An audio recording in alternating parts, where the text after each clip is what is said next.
Today's recipe is the best shortcut method for making excellent pizzeria-quality pizza that has the mouthwatering authentic taste of Detroit-style pizza. But here's the fantastic thing. It only takes 15 minutes to put it together. And it tastes so good. Some of the recipes on YouTube need anywhere from 3 hours to a full day to make. That's because it takes that long to make the high-rising dough that identifies as Detroit pizza. But this is our shortcut. We start with an ordinary loaf of bread as our dough element. This is a grocery store Vienna loaf. Maybe something like bread used to make Texas toast would also work. The bread needs a high and wide profile with a soft center core, or crumb, and has enough product left, after trimming away the crust that we don't need. The other suggested element to this recipe is a deep baking pan. We're using a non-stick pan, making it much easier to release the baked pizza. The typical size pan for this recipe is 8 inches by 10, and approximately 1.5 inches high. The height of the pan is important for one reason: to make sure the outside edges of the pizza, just like the bottom, are as completely crisp as possible.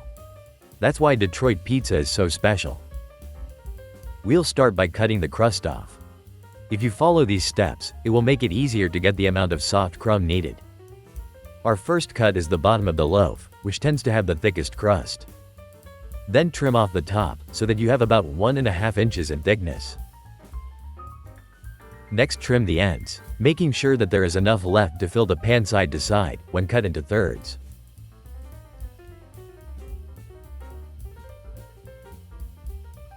And then cut the loaf lengthwise into thirds. Finally, trim the remaining crust off.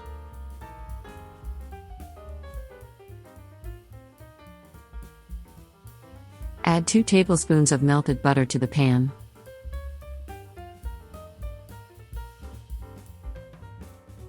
Then add enough extra virgin olive oil, so that the bottom of the pan is completely covered. Brush the sides and bottom, so that they are completely coated, and the butter and oil are mixed thoroughly. Then place the trim crumb into the buttered pan.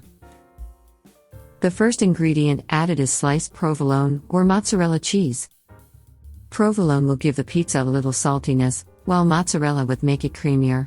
We'll need 8 ounces, with a minimum of 10 slices. The slices go on first so that the other ingredients aren't soaked up in the bread, making it soggy. Arrange the slices so they totally cover the crumb, but not touching the lip of the pan. We're going to spread marinara, or pizza sauce, over the cheese slices. Only 8 ounces is needed. And either homemade or the bottled kind will work. Click the subscribe button. And also please give us a like. Remember, hit the bell for the next recipe. You won't need more sauce, unless you want to serve the pizza with a little dipping sauce. To use pepperoni as a topping, you'll need a 1/4 pound. It should be thinly sliced, if you want it to be crispy. We're using slicing style, rather than link style pepperoni. That makes it easier to spread, and to cover the top completely. Any vegetables added should be first sautéed with a little salt, to remove any excess liquid. Now liberally spread 1.5 cups of grated mozzarella cheese. Here's the ingredients list for 15-minute Detroit pizza. This recipe will easily feed 3 adults. We'll start with a loaf of bread that is rather wide and high with a soft core or crumb. A Vienna loaf, or the type of bread used to make Texas toast, is the kind we're suggesting. And 2 tablespoons of melted unsalted butter. You'll need a few ounces of extra virgin olive oil. 8 ounces of sliced provolone, or mozzarella cheese. Provolone will give a little saltiness to the pizza, while mozzarella will add more creamy cheesiness. You can use either homemade marinara sauce or the bottled type. You'll need only 8 ounces for the pizza itself. But you may want some additional sauce for dipping. A 1/4 pound of pepperoni thinly sliced.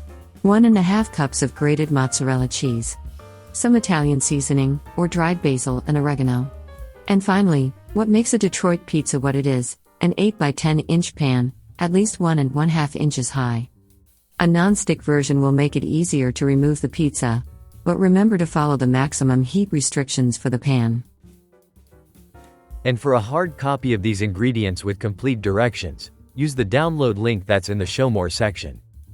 If you want to add more flavor and aroma to your pizza, Add some Italian seasoning, or some dried basil and oregano. Then bake the pizza from 20 to 25 minutes, in a preheated 450-degree Fahrenheit oven. Make sure that your non-stick pan can be used at that temp. If not, adjust your temp and baking time accordingly. You'll know when it's baked like a Detroit pizza, by the caramelized edges and crunchy top layer. Place it on a rack and let it cool, for about 5 minutes. Then garnish with some fresh basil. Plate a couple of slices, for serving, maybe add some marinara sauce on the side, for dipping. That's authentic, but easy to create, Detroit pizza. Bon appétit! Here are a few more tips and recipes that you may find interesting. Also, check out our website, aquickRecipe.com, for more interesting cooking ideas. Thanks for watching. See you next time on our YouTube channel, A Quick Recipe.